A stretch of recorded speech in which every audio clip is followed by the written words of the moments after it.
んにちは、モネです。今日の動画は2021年下半期の手帳会議です。2021年下半期はどの手帳やノートを使うのか、どんな風に手帳やノートを使っていくのか、手帳会議をコレクションページにまとめながら紹介していきます。動画を見てて気になったポイントや質問はぜひコメントで聞いてみてください。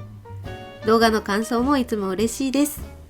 それでは今日も楽しい手帳時間いってみましょう。2021年の上半期は英語システム手帳、透明のバインダーで無印の単行本ノート、この3冊を主に使っていました。英語のシステム手帳はスケジュール管理とバレットジャーナルに、で透明のバインダーはスタディプランナーとして使ってたりとか、あとは仕事のアイディアメモだったりとかを書いてます。そしてね、2021年上半期の手帳会議の動画では出てきてないんですが、もう一冊私は捨てるノートって呼んでるノートがあります。結構ね、捨てる前提で使っていたので、自分の中ではなんていうんですかね、チラシの裏紙くらいの気持ちだったんですよね。なので手帳やノートは違うって多分勝手に思っちゃってて、2021年上半期の手帳会議で登場しなかったんですよ。ですが会社員の頃からずっと常備してるノートなので、今回手帳会議にも参戦してもらいました。捨てるノートは1日のタスクをとにかく殴り書きしてます。読めればね OK なノートなので、中身はぐしゃぐしゃです。この3冊を2021年の上半期は使っていました。さらっと2021年の上半期の手帳やノートについて紹介しましたが、もっと詳しく2021年の上半期の手帳会議の様子を見たい人はこちらの動画をご覧ください。ということで、下半期はどうしていくか。まず手元にある手帳やノートを出してみましょう。手元にある手帳やノートは英語のシステム手帳、透明のバインダー、無印の単行本ノートと、それに加えてバイブルサイズのバインダーがさっき仲間入りしました。実はね、一目惚れで買ったライフのノートが2冊あります。私は手帳やノートに使う目的はスケジュール管理、バレットジャーナルで、あと勉強とタスク管理、この4つができれば満足なので、それぞれねどれでやるかが問題ですよね。一番使う要素として大きいのがスケジュール管理なんですけど、今まで英語のこちらのシステム手帳を使ってきたんですが、これからはバイブルサイズでいこうと思います。理由は2つあって、1つ目はとにかく持ち運びに便利な点ですね。やっぱりお仕事でめっちゃ使うので、今はねオンラインミーティングばっかりで持ち運ぶ必要はないんですが、この間初めてミーティングで外に持ち出す機会があったんですよ、英語サイズのものを。そしたらね、なんていうんですかね、あれめっちゃ場所を取りましたね。持ち運びに関しては普段パソコンを持ち歩くので、カバンがまず大きいんですよ。だいたいこのノースフェイスのリュックか、このラルフローレンのトートバッグが多いです。なので持ち運び自体は全然困らないんですけど、いざミーティングの場でこう手帳を広げたら結構本当に場所取っちゃって、ちょっとね申し訳なくなっちゃったので、今はねよくてもね、今後コロナが収束したらまた外でのミーティングが増えるだろうなって思うと、今のうちからちょっとサイズダウンしとこうかなって思ってバイブルサイズにしました。そして2つ目の理由が憧れです。というのも、今回自分へのご褒美で買ったイルビゾンテの手帳はバイブルサイズか、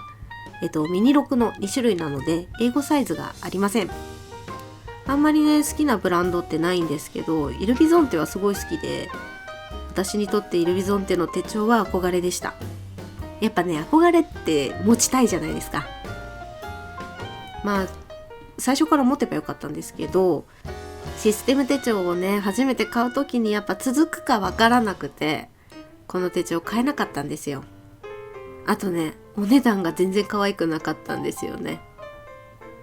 1年越しにやっと買えたものなので、触れている時間を長くしたいっていうことで、一番使うスケジュール管理にこのバイブルサイズのシステム手帳を使うことにしました。いやー、憧れのパワーってすごいですね。もしね英語サイズのものがあったとしても、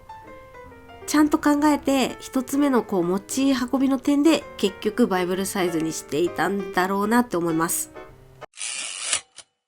でね、一番悩んだのがバレットジャーナルに使うノート。スケジュール管理やマンスリーログはバイブルサイズのシステム手帳で、バレットジャーナルのコレクションページたちを英語サイズのシステム手帳にするかってめっちゃ悩んだんですが、やっぱね、私には複数の手帳を使いこなせないです。絶対ハードルが高すぎました。実は2週間くらい両方使ってみる期間を作ってみたんですよ。ですが基本的によく使うものは机の上に置きっぱなしにしているので、2冊あると場所取ります。それに手帳を使うとき、見返して楽しいを意識しているので、あっち行ったりこっち行ったりは頭がこんがらがるし、気軽に見返しづらくなっちゃって結構テンションがね下がっちゃったんですよね。なのでスケジュール管理に加えてバレットジャーナルもバイブルサイズのシステム手帳を使っていくことにしました。英語サイズは本当にたっぷり書けるし、バイブルサイズよりレイアウトの組みやすいっていういいところもいっぱいあったんですよ。それにね、今までシステム手帳を楽しいって教えてくれた手帳なので、どこかで使いどころを考えたいところです。で、勉強に使うノートは引き続きこの透明のバインダーを使っていきます。私の勉強は問題集を解くようなものではなく、本を読んだり、ユーデミーっていうオンラインの授業で勉強したことをまとめて後で見返すためのノートなので、閉じタイプのノートよりカテゴリーごとに移動しやすいシステム手帳でやってます。去年ね、1年勉強で使って使い勝手が良かったので続行していきます。全然ね、外に出ることがない1年だったのでお家で使ってたんですが、やっぱりホコリやカスっていうんですかね、で傷も若干つきましたね。で、どっから入ってくるのか、消しゴムのカスなんかも間に入ってますが、このバインダーは背の部分の掃除がしやすかったので、少しね、水分を含ませた布とかですぐに綺麗になります。もっとね、早くダメになるかなって思ったんですが、この感じだと長く使えそうです。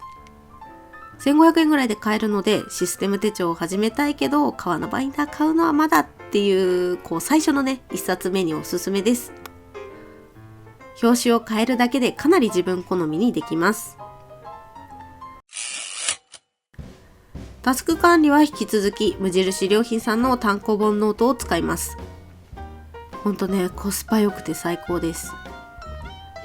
タスク管理は今月絶対これはしておきたいなっていう大きめの目標はマンスリーログに書いてるんですが、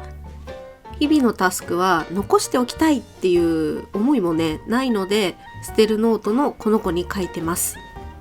そうしないとね、システム手帳の方がパンパンのねおデブさんになっちゃうので、このノートは捨てるノートって呼んでます。2021年下半期、私はスケジュール管理にバイブルサイズのシステム手帳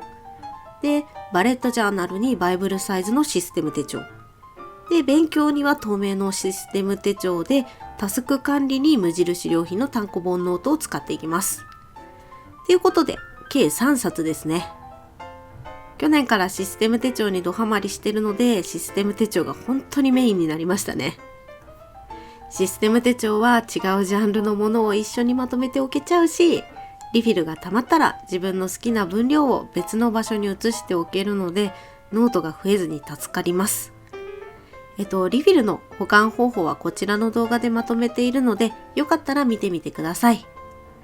でもね、一目惚れで買ったこのライフのノートを早く使いたいんですが、使う用途が見つからなくて今年は使わなそうです。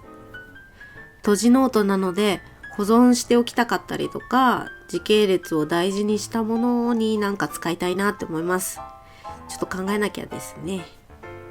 そんなこんなで今日の動画は2021年下半期の手帳会議でした。皆さんの下半期使う手帳もよかったらコメントで教えてください。今日も最後までお付き合いありがとうございました。今日の動画が参考になったよっていう方や、楽しかったよ、応援してるよなんていう方は、ぜひグッドボタン、チャンネル登録をお願いいたします。いまいちだった場合も正直にバットボタンを押しちゃってください。もっとね、楽しんでもらえる動画を作ろうって思わせてくれる私にとって大切なボタンです。それではまた金曜日にお会いしましょう。モネでした。